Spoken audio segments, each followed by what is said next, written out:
My name is Rayan. I'm 22, and tonight I'm eating dinner at a table where everyone believes I've failed. Technically, it's my uncle's house, but for the last 8 months, I've been living in the garage out back. Insulation stapled to the walls, 2 folding tables for a desk, a space heater that hums louder than it heats. To them, it's a pit stop, a phase. Until you get serious, my mom said when I moved in after college. I didn't argue. I just stacked my monitors against the drywall, unrolled the mattress pad, and told myself I could survive a winter. One more. Now we're here. Thanksgiving. All of them back in town. 3 generations deep around a table that cost more than my tuition. I'm seated at the far end, technically at the table, but barely. My cousin Callie made that clear when she accidentally skipped my name during seat assignments. I got the spot next to the window drafty, stiff-backed, 1 inch from being banished to the kids' folding table in the kitchen. My uncle lifts a glass. I just want to say, he begins, how proud I am to see this family thriving. Callie's launching her 2nd product line next month. Arjun just got promoted to senior systems analyst, and Maya, well, she's out there making policy in DC.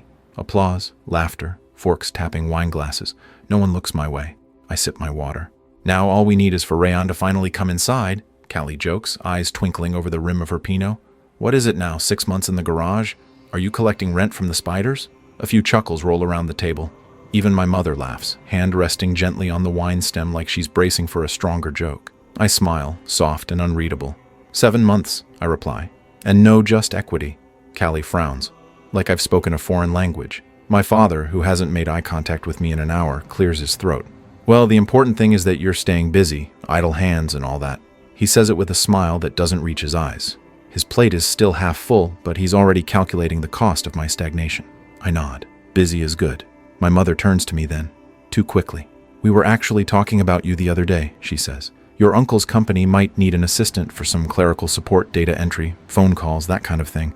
I thought maybe until you figure out your next steps. My fork pauses midway to my mouth. The stuffing is lukewarm, so is her concern. I'll think about it, I say gently. That seems to satisfy her. She turns back to her salad. Across the table, Arjun is showing someone photos of his Tesla. It parks itself, he says. Literally. I didn't touch a thing. Must be nice. I volunteer to help with the dishes when dinner's over. Not because they ask, no one ever does, but because I need the silence. The house always quiets when the dishwasher kicks in. The wine starts to settle. Voices lower. Old jazz crackles on the Bluetooth speaker like it always does when my uncle wants to remind people he's cultured. The sink is full. I scrub slowly, a line of plates. Lipstick stains on 3 wine glasses, dried gravy like resin. I wash each one carefully, lining them to dry with the kind of care none of them have shown me tonight. Behind me, someone flips the lights off and on. Wi-Fi just died again, Arjun calls out. Rayan, can you... I dry my hands, walk over, unplug the router, wait 7 seconds, plug it back in. A few seconds later, Callie cheers. And he's useful too. I don't respond. Instead, I make my way through the back hallway, past the laundry room, past the closed door that leads into the garage. My room. My workshop. The garage door groans as I push it open. I haven't fixed that yet. Sometimes the noise reminds me I'm still alive. The cold hits immediately. I slip off my shoes, crack my knuckles, and settle into the chair. It squeaks. Always has. But I don't notice anymore. I turn on the monitor. The screen floods to life. Lines of code, simulation graphs, a real-time server monitor blinking green. All alive. All mine. I take a breath, and for the first time tonight, I feel warmth.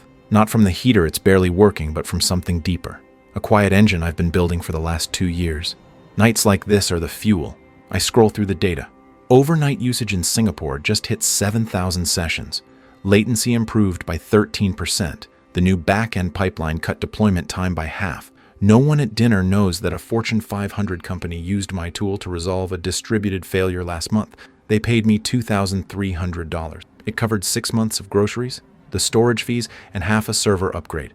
The rest, I saved. It's not about the money. Not yet. It's about being ready. I scroll to the bottom of the dashboard and tap out a single line of code. Then I run a build. The fan kicks up. The garage hums like it's exhaling. Somewhere inside, Callie's pouring another glass. My father's probably debating inflation with my uncle. Someone's suggesting a vacation next spring. They don't see me. But they will. They just don't know what I'm building behind this door. Yet, by the time spring came, the insulation was barely holding. Nights in the garage were brutal, even with 2 space heaters running. I'd wear 3 pairs of socks, fingerless gloves, and wrap a hoodie tight around my ears while typing. My breath fogged in front of the screen. I kept moving, Not because I wanted to, but because if I stopped, I'd freeze. No one in the house asked how I was doing. Not once. The garage wasn't attached to the main home. It stood slightly off to the side, past a sloped path and an old basketball hoop. Every time it rained, water pooled at the base of the garage door. I learned to keep my equipment stacked off the ground. The family still saw me on weekends, dinners, birthdays, holidays. The same jokes, the same dismissals. But I didn't care anymore. The further they pushed me out of the picture, the more space I had to draw my own. It started with a scraper.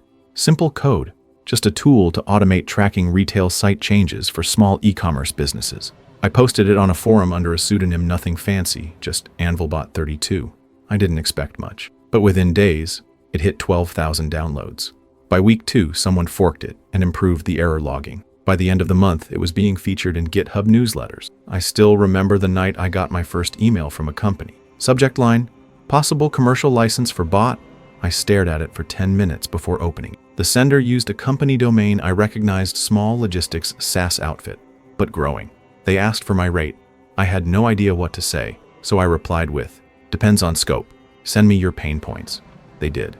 That weekend, I delivered a rewrite of the tool, with 2 additional modules. They wired me $2,100 and sent a follow-up asking if I'd be open to retainer work. I told them I'd think about it. I didn't. I didn't tell my family about any of this. Not the check, not the emails, not the fact that my inbox now had 3 companies asking for custom plugins to solve niche tracking problems. I worked through the cold, through power cuts, through my mother knocking once a week to tell me, we're all worried about you, with the kind of voice that didn't want to reply. They didn't care about the why, only that I hadn't become what they wanted. Some nights I'd drive across town to work out of the 24-hour cafe. It had outlets and heat. The staff knew me by then. I'd order tea I never drank and code until sunrise, my hoodie pulled low, laptop warm on my thighs. Once, while debugging a memory leak, I got an alert from a repo I'd contributed to. My name wasn't public, but someone had tagged my function with, thanks to AnvilBot32, this patch fixed our release. No one in my family would ever read that. No one in the house even knew what a patch was, but I screenshotted it anyway. My cousin Callie launched her second product line that month, a skincare brand for digital fatigue. It was mostly coconut oil and rebranded toner. But she had investors, a PR firm, and a 3-minute TV segment. Everyone watched it over dinner. Now that's hustle, my uncle said, nodding at the screen like he'd built it himself. Girl knows what she's doing. Someone joked that I should ask her for a job in social media. I didn't look up from my plate. The funny thing was, she was using a fulfillment plugin I'd helped debug in my second month. Her website's backend depended on a CDN protocol I'd optimized. She didn't know that. Number 1 did. And that was the point. By summer, I was running multiple sandbox projects. I stopped taking one-off contracts. I started tracking user behavior, logging feedback, automating version rollouts. Everything lived inside 5 plastic tubs stacked along the garage wall. Receipts, cables, server logs, flowcharts. Each project was small, fast, and brutal. If something didn't work in a week, I killed it. No investors, no meetings, no pitch decks, just velocity and mistakes. I burned through 6 prototypes in 8 weeks. My RAM fried during a July heatwave. I lost 2 weeks of code because I couldn't afford redundant storage yet. Once I blacked out for 6 hours from a combination of stress, Red Bull, and lack of sleep. I woke up face first on the concrete. It was cold. My head throbbed. The screen was still glowing, but the build had completed. In September, I filed my first provisional patent. It was for a latency-reducing, AI-based routing system for e-commerce platforms. I didn't even know if it would be valuable, but the math made sense. The logs were promising. Filing it cost me $70 I didn't really have. But when the confirmation email arrived, I stared at it for 20 minutes. Just my name. No family name, no partnership. Mine. The family continued to offer help. My aunt said a friend at her office could get me into sales. My uncle joked about me shadowing Arjun for a day to see how real tech works. Even my mother once slipped an application for a data entry job under the garage door. It had a yellow sticky note on it, just so you're not stuck. I stuck it to the wall with duct tape, above the coffee-stained router, right next to the whiteboard that mapped out my load distribution pipeline. I stared at that sticky note every day while I worked. It reminded me why I couldn't fail. On my 23rd birthday, the family gathered for cake in the living room. My name was spelled wrong on the icing. The candles were melted. There were no gifts. At the end of the night, after they finished asking Callie about her marketing team and Arjun about his new team lead title, someone asked what I was up to. I said, "Still coding." Callie laughed. You're basically a tech monk at this point. Maybe he'll launch something one day, my mom offered. Who knows? They said it with the tone people use when describing a kid who might eventually learn how to tie their shoes. I smiled, cleaned up the cake plates, and went back out to the garage. That night, the temperature dropped to 42 degrees Fahrenheit. I wrapped myself in 2 layers and rebooted the system. A contract I'd submitted 2 weeks ago had finally responded. The CTO's email was brief. "We're in. Let's talk commercial implementation. Can you jump on Zoom tomorrow?" It was the biggest offer I'd received. Mid-6 figures if the licensing went through. My hands shook, not from nerves, from cold. I pulled the gloves tighter and opened the whiteboard. Tomorrow, I'd need to pitch. I didn't sleep, but I didn't need to. I didn't move out of the garage right away. Even after the check cleared, I stayed, partly out of habit, mostly out of instinct. Comfort wasn't the goal. Visibility wasn't the prize. Not yet. Besides, there was still too much code to write, too many bugs to squash, too many assumptions to break. I'd waited this long. What was a few months more? Things began to shift that winter. Not because I announced anything I didn't, but because success has a smell. And people like mine? They're bloodhounds for the scent of movement. It started with a package, a courier box, black tape, silver branding dropped at the front porch one morning. My name on it. A manufacturer I knew no one in the house had ever heard of. I opened it in the garage, a thermal test bench kit for circuit prototyping. Expensive, specific, shipped overnight from Shenzhen. I set it up in the corner near the fan. Later that day, Arjun passed by and glanced through the small garage window. He didn't knock, didn't say anything. But the next dinner, he asked, "Still working on that bot thing?" I looked up from my plate. Something like that. He nodded slowly, like he expected more. I gave him nothing. The IRS envelope came in late January. I almost missed it. My mom had stacked the mail into 2 neat piles on the dining table. She'd filtered out junk and was sorting bills when she held it up.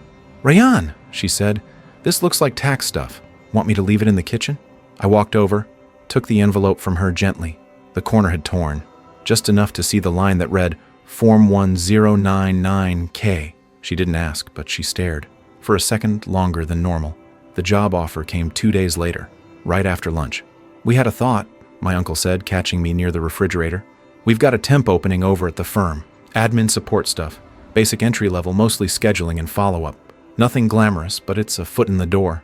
He paused, giving me the full eye contact treatment. "And, steady. With benefits." I opened the fridge, took out water, closed the door. "That's generous," I said. "But I'm heads down right now." He blinked. "On what?" "Just building." He looked puzzled, then annoyed, like I'd said something rude in a language he didn't understand. He said, "Callie's hiring a junior content manager. You're good with computers. Maybe she could use help with metrics or editing or whatever. I'm not looking right now." Another pause, another smile that didn't reach the eyes. "Well," he said, "just don't let the garage swallow you." I smiled back. "Already swallowed," I said. He didn't laugh. Aunt Rupa was the first to say something real. It was the last week of February. She'd stopped by for dinner, which meant 20 minutes of polite small talk and 60 minutes of Callie giving a full debrief on her latest investor brunch. After the meal, I was clearing the plates as usual when she came up beside me and helped fold a napkin. "You doing okay?" she asked. I nodded. "Yeah, just focused." She watched me for a second. "You seem different lately." "How so?" She tilted her head. "Not sure, just focused. Like you're halfway out of here." I kept my expression still. Then I said, "It's good to be focused." She nodded again. Didn't press. Maybe she knew better than to ask questions with real answers. One night in March, I drove to a friend's demo day. He was launching a fintech API and had invited a few investors, some former classmates, and a few stray engineers from the early forum days. I showed up late, wore a black hoodie, brought nothing but my laptop and curiosity. The room was small, startup scrappy, exposed pipes, shared tables, espresso bar someone had built from a hollowed cabinet. I found a corner, watched. They were showing off their new system, a payment rerouting engine for mid-market retailers. Halfway through the pitch, I realized they were using my old routing scaffold. Forked, slightly obfuscated, but unmistakably mine. I didn't interrupt, didn't correct them, didn't care. Afterward, one of the investors came up to me. He didn't know me, didn't recognize the name. "You working on anything?" I smiled. "Still experimenting." He handed me a card. "Keep us in the loop." I didn't take it. By April, I was getting more messages, some in my inbox, some in my DMS, some through weird channels, product managers who stumbled across my GitHub. founders asking if I was open to white-labeled deployment. I ignored most of them. The ones I responded to? Short. Director. Conditional. My terms. That month, the coffee shop guy I'd been talking to, occasionally Ravi, mentioned a job opening at his brother's startup. "They're scaling," he said. "Need someone to head infrastructure. You'd kill it." "Appreciate it," I said. "But I'm already committed." He blinked. "You got a job?" "Not really." "Then what?" "I'm building." He squinted. "You launching something?" "Eventually." He stared at me a second longer, then said, "You're not broke, are you?" I smiled. "Not yet." One afternoon in May, I bought a new laptop. Not top of the line, but powerful. Custom build, silent fans, matte screen, blacked out logo. I paid in cash. The guy at the store asked if I wanted a warranty. I said no. Back home, I unboxed it in the garage, placed it beside the old battle-scarred one I'd used since junior year of college. Side by side, it felt like a before and after photo, except I wasn't showing anyone. A week later, I updated my internal dashboard. Daily users, 41,200 average latency, 0.93 seconds churn rate, 0.17% monthly revenue, $23,189. I stared at the numbers, then minimized the tab. It wasn't about those numbers, not yet. It was about the silence, the work, the weight of what was coming. I checked the temperature, 64 degrees Fahrenheit. Finally warm enough to ditch the second space heater. I turned it off. The family still made jokes. Callie called me the ghost now. Said it was weird how I always left before the conversations got interesting. Like the ones where she talked about scaling brand awareness or optimizing conversion touchpoints. My mother still introduced me as between things whenever her friends asked. And Arjun? He avoided the topic altogether. Probably safer that way. But Aunt Rupa still watched me. Once, in the middle of folding laundry, she asked, "If you left tomorrow, would you tell anyone?" I looked up. I don't think anyone would ask. She didn't smile, didn't laugh, just nodded, and kept folding. The morning I moved out, no one noticed. It was early before breakfast. The house was still, wrapped in that peculiar silence that settles just before someone stirs the first coffee. I loaded everything into the trunk of a rented hatchback. 6 plastic crates, a sleeping bag, 3 laptops, 2 notebooks, 1 desk lamp with a frayed cord I never replaced. I took one last look at the garage. No farewell, no nostalgia, just walls that kept me in, and cold that taught me how to work through pain. I didn't lock the door behind me. There was nothing worth stealing. The new place was nothing special. 1-bedroom walk-up, scuffed tile floors, buzzing fridge, patchy Wi-Fi. The bathtub drained slow, and the heater clicked like a dying engine. But it was mine. I paid the first 6 months in advance, quietly, with the card connected to my newly formed LLC's bank account. No one knew where I lived. No one asked. I kept the garage hoodie, even wore it to the co-working space I found 2 weeks later. Low rent, mostly freelancers. The kind of place where people didn't ask what you were building until you shipped something. I liked it that way. Most days I worked 10 hours straight, took calls from bathrooms, ate while compiling, napped on the floor between version pushes. The tool I was building had morphed into something bigger, not just a back-end framework anymore, but a scalable infrastructure platform. Lean, fast, brutally efficient. I gave it a name no one could pronounce. Made the landing page black and white. No testimonials, no fluff, just code. By June, I had 5 clients under NDA. 2 came through back channels devs I'd helped in forums years ago, now CTOs of fast-scaling firms. 1 found me through a patched version of my old scraper. Another was a friend of a friend, running ops at a YC-backed logistics startup that couldn't handle their volume. The last one just emailed me out of nowhere. Subject line, "We tried everything. You're our last shot." They paid the invoice before I even responded. I still didn't post anything publicly. No LinkedIn updates. No announcements. Let Callie keep shining. Let Arjun keep collecting certificates and parking validation. Let them all keep thinking I was in the garage, building another dead-end tool. I liked it better that way. In late July, I flew to San Francisco for a partner integration. It was my first time flying business. I didn't tell anyone. Landed. Took the meeting. Pitched the integration. Signed the deal. $164,000. 3-month timeline. They wanted to take a photo for social. I declined. When I got back, I found a student loan notice in the stack of forwarded mail from my uncle's house. I logged in, checked the balance, $31,972.16. I paid it off in a single transaction. No applause, no screen recording, no tweet thread, just a confirmation email I archived immediately. A few days later, I ran into Ravi at the old cafe. He squinted. "Haven't seen you around." "Moved." "Oh yeah? Into a house?" I smiled. "Something like that." He leaned in. "You still building? Always?" He gave a low whistle. Still mysterious? Still free, I said. He laughed, but he looked at me differently, like he knew. Not everything, but enough. Back at the co-working space, I started hiring, quietly, contract to hire, all remote, people I respected, people who didn't care about titles or headshots. By the end of August, we had 6 devs. No organizational chart, no Slack policies, no bullshit, just deliverables. At home, I still slept on the floor. Mattress on the ground, boxes unpacked, clothes stacked in piles, no couch, no TV, no wall art. I wasn't building a life. I was building a launch pad. I skipped Diwali at the house. My mother texted, "You coming for sweets?" I replied, "Working through the weekend. Next time." She didn't press. I don't think anyone noticed. Callie posted a photo that night, her with sparklers, wearing a gold sari, beaming like the camera owed her light.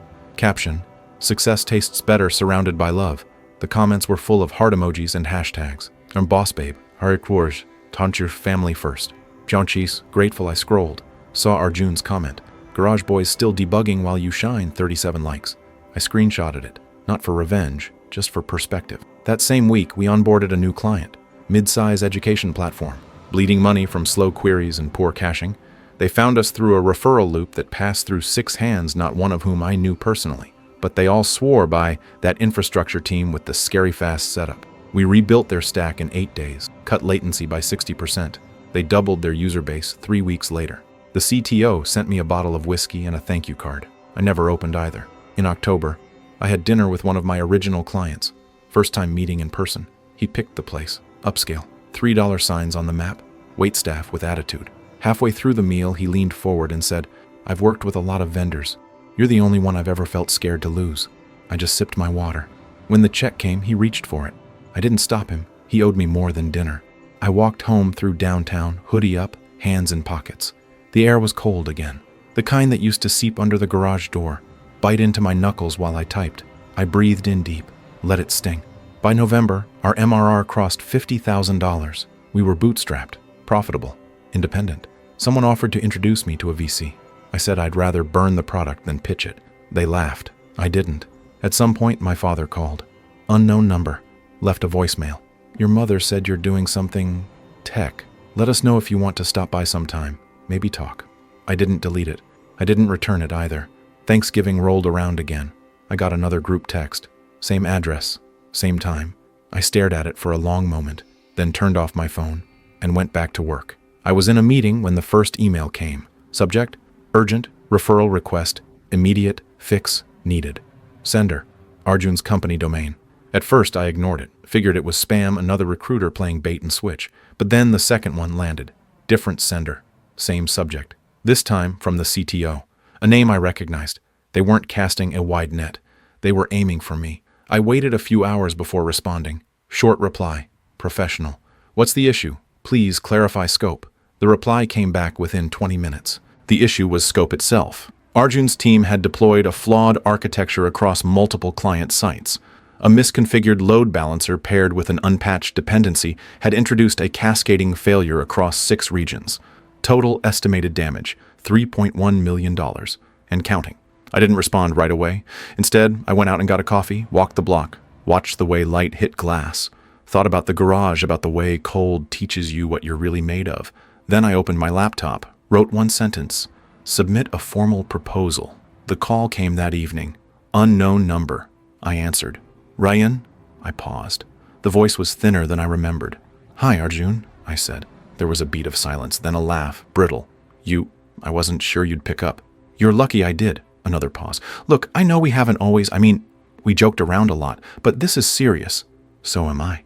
I didn't even know it was you until someone traced the framework. I was like, wait, Rayan? You were in the garage. I'm not anymore. He laughed again. Nervous. Yeah, clearly. Silence stretched. Finally, he said, we really need this.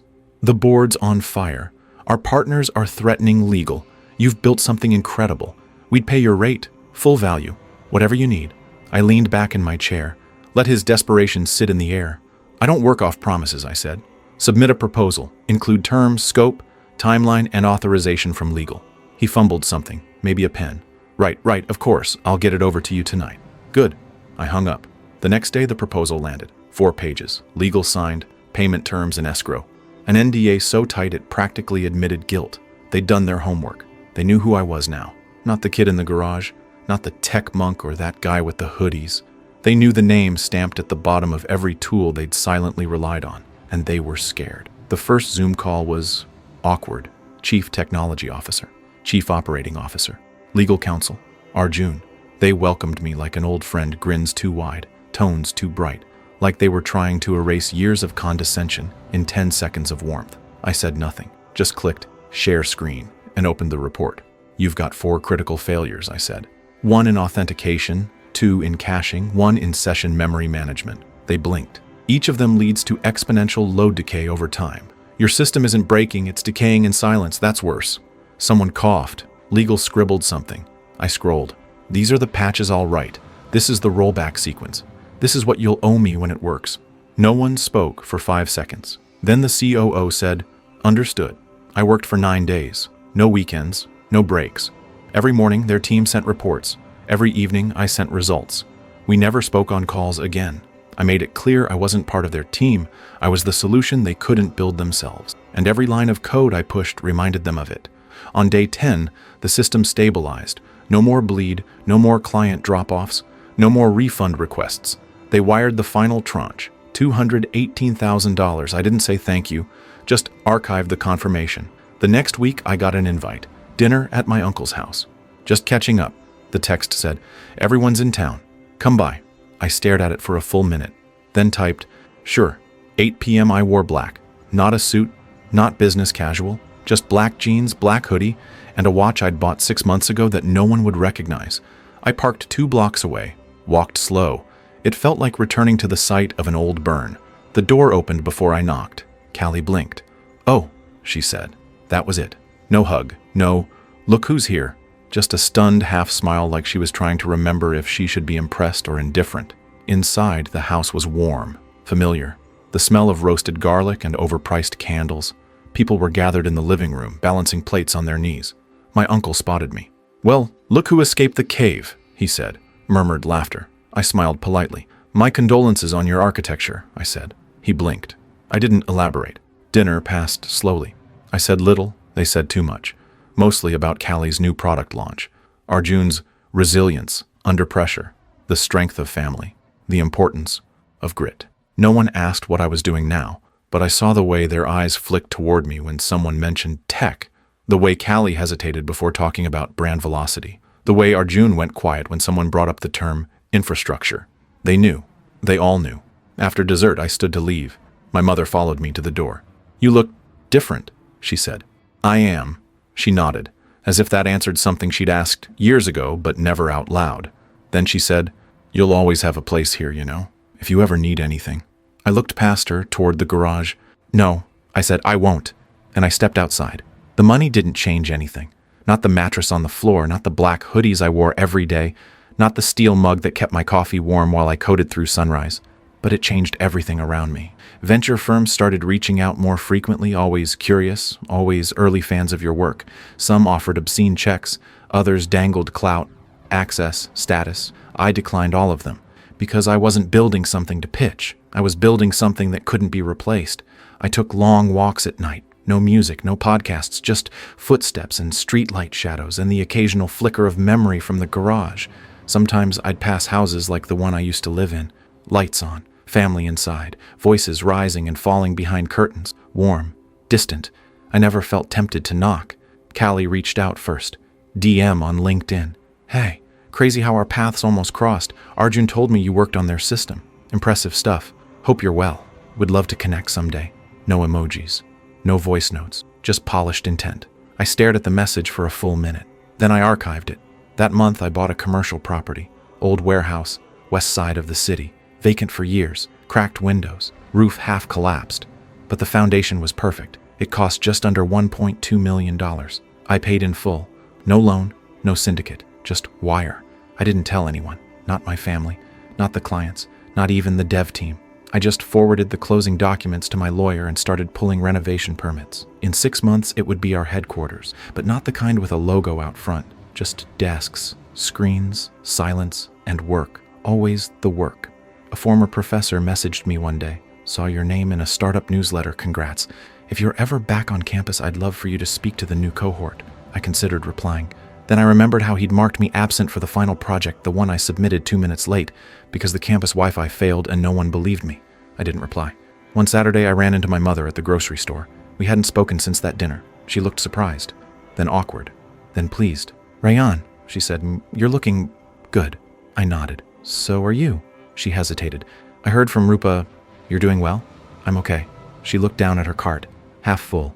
Onions, milk, a single pack of biscuits she used to hide behind the cereal. "You should come by sometime." "Maybe." She reached into her purse, pulled out a slip of paper, handwritten address. "Callie's throwing a party next week. Her new brand hit 1 million in sales." I folded the paper. Didn't promise anything. Didn't tear it up either. The invitation sat on my desk for 3 days. On the 4th, I opened it. Callie's house was bigger now, suburban sprawl with stone fountains and a glass entryway that looked like a showroom. I didn't RSVP, just arrived late. No one noticed me at first. Or maybe they did, but pretended not to. The usual crowd was there. Family, investors, influencers she'd collected like ornaments, all dressed to gleam. There were speeches, self-congratulations, half-drunk toasts. Then, somewhere between the 3rd and 4th glass of champagne, I heard it. Of course, the growth slowed a bit. We had back-end issues. Arjun's team couldn't fix it, but this guy came in, total ninja. Saved us. Quietest genius I've ever met. I turned.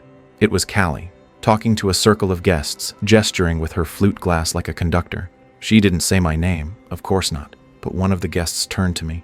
"You know who that was?" he asked. I just said, "Yeah." I left before dessert. No goodbyes. On the way out, I passed Arjun by the bar. He saw me, froze. Then he said, "You really did it, huh?" I looked at him. "No," I said, "I'm still doing it," and walked out. Later that night, I checked our dashboard. User load had tripled in the last 24 hours. One of our clients got featured on a global product launch, and the system held without a single second of lag. I smiled, then turned off the screen. The next morning, I bought a second building, bigger, in the heart of the tech district. It would be our new data center. No plaque, no press release, just power and silence. Always the silence. It was a Sunday when the call came. Not a number I recognized, but local. I let it ring out. Then the voicemail pinged. "Hi, Rayan. It's Mom. I don't want to disturb you. I know you're busy, but something's come up. We could use your help. It's about the house. Call me back when you can. Please." No details. Just the kind of vagueness that isn't meant to protect you. It's meant to protect them. I didn't call back. Not that day. 3 days later, I got a text from my uncle. "Hope you're well. Your parents mentioned you might be able to help. We're in a tight spot. Let us know if you're open to a chat." I turned off my phone and went back to reviewing pull requests. The next day, I got a formal letter. Certified. Signature required. It was from my father. Not handwritten, not personal, typed. 2 pages of dense explanation about refinancing gone wrong, a balloon payment they hadn't anticipated, and some technical misunderstandings with a second mortgage. They needed $180,000 to keep the house. No guilt trip, no apologies. Just a cold ask, the kind you send to a stranger you hope still cares. That night, I stood across the street from the house. Didn't go in, just stood there, watching the windows. Remembering every winter night I walked that side path to the garage. Remembering the mildew smell, the mattress pressed against the wall, the towel I stuffed under the door to block the cold. They were warm then. I wasn't. And now I was warm, and they were not. The next morning, I wrote an email. Subject, House Assistance. I understand the urgency. I'm not comfortable wiring funds directly, but if you submit a formal request with clear documentation and repayment terms, I'll review. No guarantees. I signed it with my company's letterhead. No love, Rayan. Just business. The reply came within hours. "I don't understand why you're being so cold. We're family." I didn't respond. A week passed, then 2. Then my sister messaged me. "You're really going to let them lose the house?" Another message followed a few minutes later. "You live there. That was your room." I stared at the words and wanted to laugh. My room. That was the garage, where they stored broken furniture and tax boxes before I moved in. Where the window didn't shut in winter and the water heater groaned through the wall. Where no one knocked unless the Wi-Fi was down. They submitted the proposal, poorly formatted. Vague on repayment, but signed. I reviewed it, highlighted every vague clause, requested changes, sent it back. Arjun called that night. Drunk, maybe. "Bro," he said, "you're really gonna do this? Be that guy?" I didn't answer. He kept going. "They just need help. You have it. What's the point if you can't help the people who raised you?" I finally said, "Raised me? Or just tolerated me?" He went quiet. Then, "You've changed." "No," I said. "I've just stopped pretending I didn't notice." And I hung up. Eventually, the papers came back. Clean, legal, clear repayment. I signed. Wired the funds through escrow. No note. No, "You're welcome." A month passed. No updates. No thanks. Then, one afternoon, a letter arrived. Handwritten. From my father. "Rayan, I don't know what to say. I know we weren't always fair. I thought I was doing what was right. Preparing you for a world that doesn't give handouts. You were quiet. You didn't complain. You just kept building. I didn't see it then. I see it now. Thank you, Dad." I read it twice, then folded it, slid it into the drawer where I keep the 1099s from my first 3 clients. The next weekend I went for a walk, past a block I hadn't seen in years, looked up.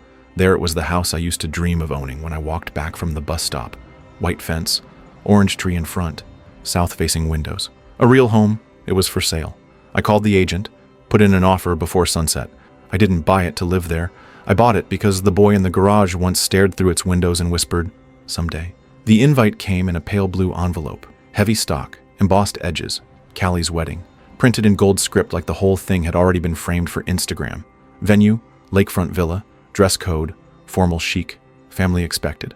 I held the envelope between 2 fingers, watched the gold lettering catch light. Then I put it in the bottom drawer, next to my father's letter. A week later, I got a text from my mother. "It would mean a lot if you came." No pressure, no manipulation, just 5 quiet words. I didn't reply. But I bought the suit. The villa was everything I expected. Manicured hedges, imported stone, rows of string lights arranged with surgical precision, a white piano at the reception, a bar that looked like a sculpture.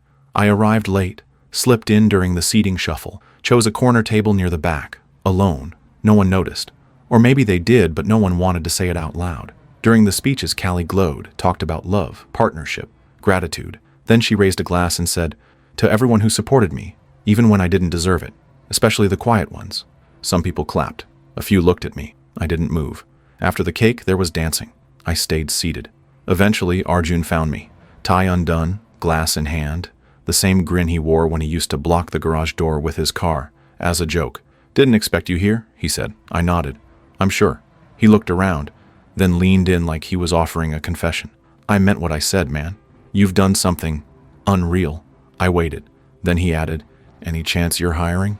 The music pulsed behind him, laughter rising like static. I looked at him for a long moment, then reached into my inside jacket pocket, pulled out a sealed envelope, slid it across the table. He blinked. "What's this?" "Proposal." He opened it, read the first line, and went still. It wasn't a job offer. It was a buyout of his shares in a small but promising infrastructure company, one I had silently acquired over the last 6 months, piece by piece. The same company Arjun had staked his comeback on. The offer was real, but the valuation? Brutally fair. "You're kidding," he said, voice low. I didn't answer. "You can't. I put everything into—" "I know," I said. "So did I." He stood there, blinking, jaw tight, then sat down slowly. The room spun on without us. Later, as guests spilled into the garden for fireworks, I stood at the edge of the lawn, watching sparks bloom over the lake. Callie came to stand beside me. "You're not even going to say hi," she said. "I did," I said. 4 years ago." She didn't laugh, just stood there quietly until the last firework faded into smoke. Then she said, "I used to think you were invisible." "You were right." Pause. "But that was your mistake." I left before midnight. No goodbyes, no lingering stares, just the gravel underfoot, the soft hum of retreat. Back home, I opened my laptop. The new dashboard glowed. 3 data centers live, 9 clients in queue, revenue curve sloping like a wave, and one last document awaiting signature, Arjun's acceptance. I read it once, then signed. That night, I slept on a real bed. High thread count, weighted blanket, the kind of comfort I once thought I had to earn. Not because I needed it, but because I'd already built everything I wanted in silence, in shadows. In spite of every closed door and crooked smile, they mocked me for being that kid in the garage. I smiled, cleaned up after dinner, went back to work, and when they came knocking, I made them submit a proposal. That's all for this story. I'll be back with another one. If you haven't already, please consider subscribing to the channel. It motivates me to create more content like this.